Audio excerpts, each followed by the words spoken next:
अभिवादन स्वीकार कीजिए ब्रजेश मिश्रा का और आप देखना शुरू कर चुके हैं द डिबेट। बहनों भाइयों, आज भारत की सरकार लोकसभा में एक बेहद महत्वपूर्ण संविधान संशोधन विधेयक लेकर आई। इस विधेयक में यह है कि प्रधानमंत्री, मुख्यमंत्री, राज्य और केंद्रों के मंत्रियों को अगर गिरफ्तार किया जाता है तो 30 दिन बीतने के बाद भी अगर वो इस्तीफा नहीं देते हैं तो 31वें दिन वो बर्खास्त कर दिए जाएंगे या पदच्युत मान लिए जाएंगे।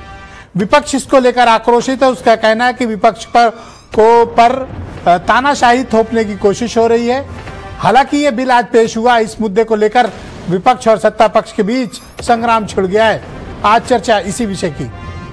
बहनों भाइयों, भारतीय जनता पार्टी और प्रधानमंत्री नरेंद्र मोदी, अमित शाह ये हमेशा प्रतिपक्ष को, मीडिया को और जनता को हैरान करने वाले फैसले लेते हैं और अभी अचानक फैसले आते हैं जिसका इल्हाम किसी को नहीं होता है कि ये फैसले किस, कब, कौन, कैसे ले रहा है। तो कल शाम को, देर शाम यानी तकरीबन रात में एक विषय आया कि कुछ संविधान संशोधन का एक विधेयक लोकसभा में आने वाला है। रात में क्लैरिटी हुई।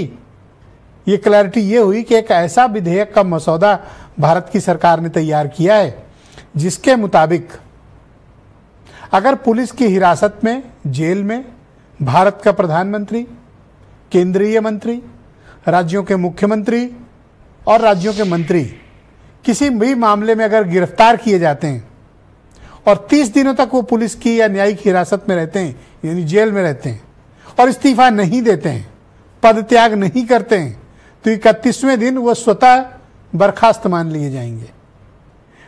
ये रात में मुद्दा आया। अब भारतीय जनता पार्टी का इस पर यह तर्क है कि वो संविधान की मर्यादा, शुचिता, स्वच्छता और राजनीति में पारदर्शिता लाने के उद्देश्य से इस संशोधन को हम लाए हैं, क्योंकि बीते दिनों लोग जेल गए, इस्तीफा नहीं दिए। उदाहरण के तौर पर केजरीवाल, उदाहरण के तौर पर तमिलनाडु के एक मिनिस्टर। तो इस बार भारत सरकार ये लेकर आई कि हमारा उद्देश्य ये है, लेकिन विपक्ष ने इसको तानाशाही करार दिया।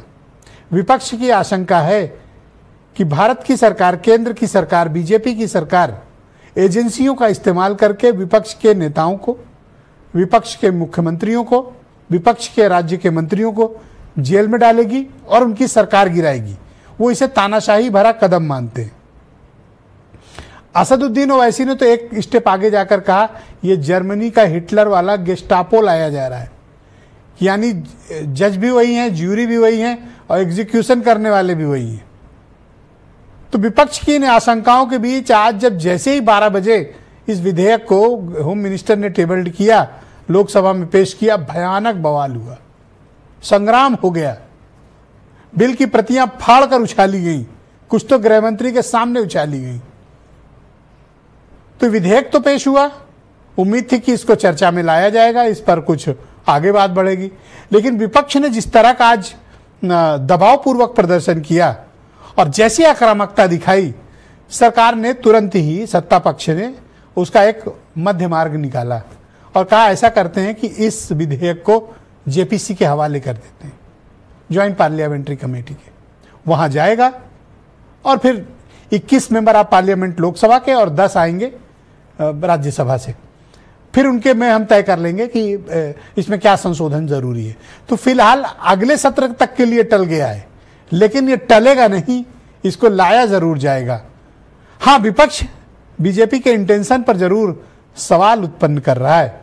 तो आज कुछ खास बयान आप सुन लें, फिर उन बयानों के बाद हम इस डिबेट को आगे बढ़ाएंगे।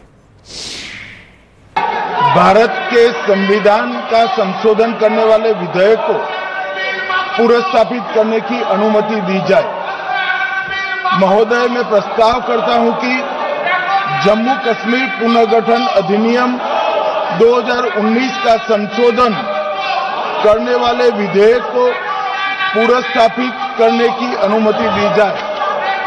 महोदय, मैं प्रस्ताव करता हूं कि संघ राज्य क्षेत्र शासन अधिनियम 1963 का संशोधन करने वाले विधेयक को पुनर्स्थापित करने की मंजूरी दी जाए। ये लगातार देखने को मिल रहा है कि कहीं ना कहीं जो सरकार है अपने पास सारे अधिकार रखना चाहती है और जहां कॉन्स्टिट्यूशन का सवाल है और जहाँ एम्पावरमेंट होना चाहिए सही मायने में कॉन्स्टिट्यूशन का, तो तहस नहस करने में लगी हुई है।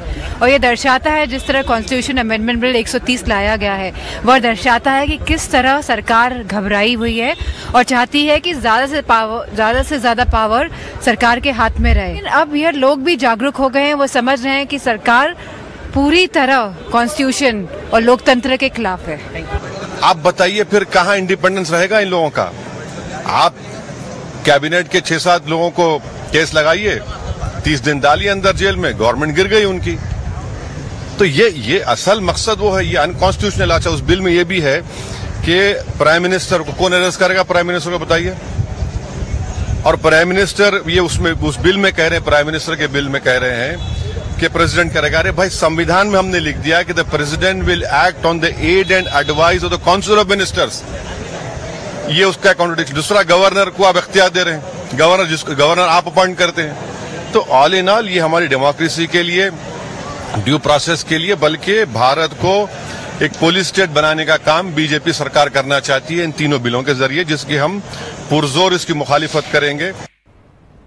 तो बहनों भाइयों, आज की इस परिचर्चा को आगे बढ़ाएंगे। मेरे साथ उत्तर प्रदेश में भारतीय जनता पार्टी के प्रवक्ता डॉक्टर समीर सिंह मौजूद हैं, डॉक्टर शैलेंद्र शर्मा